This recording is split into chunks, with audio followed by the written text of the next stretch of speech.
ඔපිට කන්න දෙනවනං ඔපිට බොන්න දෙනවනං මොනකෙන් ගෙඩියද තව ඔවන කියන්නේ. හයි යාළුවා. ඔයාට කොහොමද? අද මම බඩ පිරෙන්න කෑවා. මට ලස්සන හරිම නිල් පාට ඉලුක් පඳුරක් හම්බුණා යාළුවා. ගොකක්. ඉලුක් කොහෙද බූරුවෝ නිල් පාට. ඉලුක් කොඳ පාටයිනේ. මේ කොටියෝ. ඔයා කොහොමද දන්නේ ඉලුක් කොළ පාටයි කියලා? මමනේ ඉලුක් කෑවේ. මේක මගේ ගඟ. මෙතනින් යනවද නැද්ද? තෝ කවුද මට කියන්න? මම යන තැනක් යනවා. මෝඩ කොටියා. උඹ හිතුවද මම උඹට බයයි කියලා? වහාම මෙතනින් යනවා. නැත්තම් මම උඹව කනවා. මොකද්ද කොටිරාලේ? උඹල දෙන්නගේ මේ ප්‍රශ්නේ?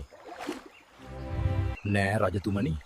මේ බූරුවා කියනවා ඉලුක් නිල් පාටයි කියලා. ඉලුක් කොළ පාටයි කියලා කොච්චර කියවුවත් පිළිගන්නේ නෑ. නෑ රජතුමනි. ඉලුක් කෑවේ මම. ඔතින් මේ කොටියා කොහොමද දන්නේ ඉලුක් කොළ පාට? මමනේ දන්නේ. ඉලුක් නිල් පාටයි. බූරුවා හරි. කොටියා වැරදි.